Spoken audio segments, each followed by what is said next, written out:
School का पहला दिन और उसे नए स्कूल में जाना था। वो नाश्ता कर ही रहा था कि तभी बाहर स्कूल बस हॉर्न बजाती है। वह अपना स्कूल बैग पीठ पर टांगता है और अपने माता पिता को बाय करते हुए घर के बाहर खड़ी स्कूल बस में चढ़ता है और स्कूल बस चल पड़ती है। वह देखता है कि आगे की एक सीट खाली है। वो उस सीट पर बैठ जाता है। तभी पीछे वाली सीट पर बैठा हुआ राहुल कहता है, देखो, इधर मत बैठो, पीछे आ जाओ। सूरज राहुल को देखता है और सोचते हुए राहुल के पास बैठने चला जाता है। राहुल कहता है, तुम्हें पहले तो नहीं देखा इस बस में। हाँ, आज मेरा पहला दिन है स्कूल में। तुमने मुझे वहाँ बैठने से मना क्यों किया? आज तुम्हारा पहला दिन है ना, अभी समझ जाओगे। सूरज सोचने लगता है। तभी स्कूल बस रुकती है और स्कूल बस में राजेश चढ़ता है। राजेश उसी सीट पर बैठता है जहां पहले सूरज बैठा था। राजेश के बस में आते ही सभी बच्चे घबरा जाते हैं। सूरज सभी बच्चों को घबराए हुए देख रहा था। राजेश आगे की सीट पर बैठे दोनों बच्चों को डराते हुए पूछता है, क्यों रे, कैसे हो तुम? दोनों बच्चे डरते हुए कहते हैं, ठीक है राजेश भाई, आप कैसे हो? राजेश एक बच्चे के जोर से गाल खींचते हुए कहता है। बढ़िया रे। बच्चा चिल्लाता है। आ, आ। ये सब पीछे बैठे दोनों देख रहे होते हैं। तभी राहुल सूरज के कान में कहता है, इसलिए मना किया था मैंने वहाँ बैठने के लिए।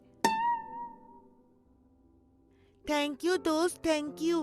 तुमने बचा लिया, नहीं तो आज पहला दिन ही आखिरी दिन हो जाता। तभी राजेश दूसरे बच्चे से कहता है। चल रे, थोड़ा बाजू को दबा दे। वो बच्चा राजेश के बाजू को दबाने लगता है। सूरज राहुल से कहता है, अगर वो सबको इतना तंग करता है तो टीचर से इसकी शिकायत क्यों नहीं करते? इस पर राहुल कहता है, शिकायत की थी, पर उस शिकायत का इस पर कुछ असर नहीं हुआ। और जिसने शिकायत की थी उसे इससे तंग आकर मजबूरन स्कूल छोड़कर जाना पड़ा। सूरज खुद से कहता है, लगता है कुछ ज्यादा ही बिगड़ गया है। सूरज अपनी क्लास में पढ़कर दोपहर को स्कूल की छुट्टी के बाद स्कूल बस में सोचते हुए घर पहुंचता है।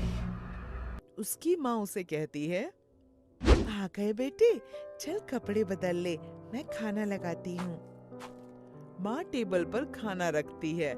तभी वो वहां आता है और कुर्सी पर बैठकर राजेश के बारे में सोचने लगता है। माँ उसे सोचते हुए देखती है और पूछती है, तो कैसा रहा आज का दिन? दोस्त वोस्त बने या नहीं?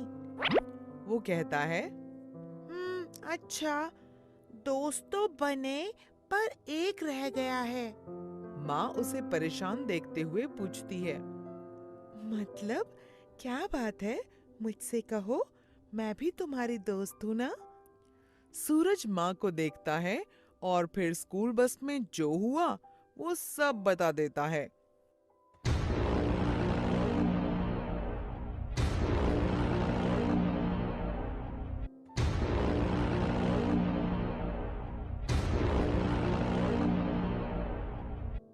माँ सब समझने के बाद कहती है, जैसे कि तुमने मुझे ये बात दोस्त होने के नाते बताई है, तो मैं भी दोस्त की तरह ही तुम्हें सुझाव दूंगी।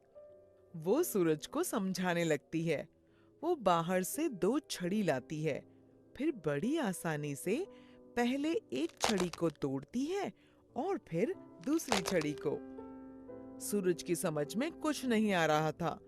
फिर माँ उन चारों छड़ियों को एक साथ तोड़ने की भरपूर कोशिश करती है, पर वो चारों छड़ियाँ एक साथ इतनी मजबूत हो जाती हैं कि टूटती ही नहीं। थक हार कर वो उन छड़ियों को टेबल पर रख देती है। सूरज समझ जाता है। वो खुश होकर अपनी माँ के गले लग जाता है और कहता है, मैं समझ गया माँ। और अगले दिन सुबह सभी बच्चे स्कूल बस में बैठे हुए होते हैं। तभी बस रुकती है और राजेश उस बस में चढ़ता है। वो देखता है कि उसकी सीट पर राहुल बैठा हुआ है। राजेश उससे कहता है, क्यों रे, तुझे पता नहीं इस सीट पर मैं बैठता हूँ?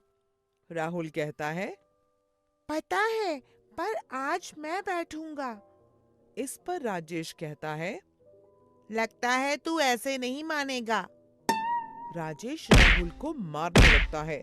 तभी सूरज कहता है, खबरदार जो राहुल को हाथ लगाया। राजेश गुस्से में कहता है। तो तू मुझे रोकेगा? तभी बस के सभी बच्चे खड़े हो जाते हैं और कहते हैं, नहीं, हम सब रोकेंगे। नहीं, हम सब रोकेंगे। नहीं, हम सब रोकेंगे। नहीं, हम सब रोकेंगे। राजेश सभी बच्चों को एक साथ खड़े देखता है तो डर जाता है और कहता है, तो कोई बात नहीं, ये बैठ जाए यहाँ पर, मैं पीछे बैठ जाता हूँ। सभी बच्चे राजेश को डरा हुआ देखकर अपनी एकता पर खुश होते हैं। सूरज और राहुल सभी बच्चों को खुश देखकर मुस्कुराते हैं। शिक्षा एकता में शक्ति होती है। एकजुट होकर हम बड़ी से बड़ी मुश्किल का सामना कर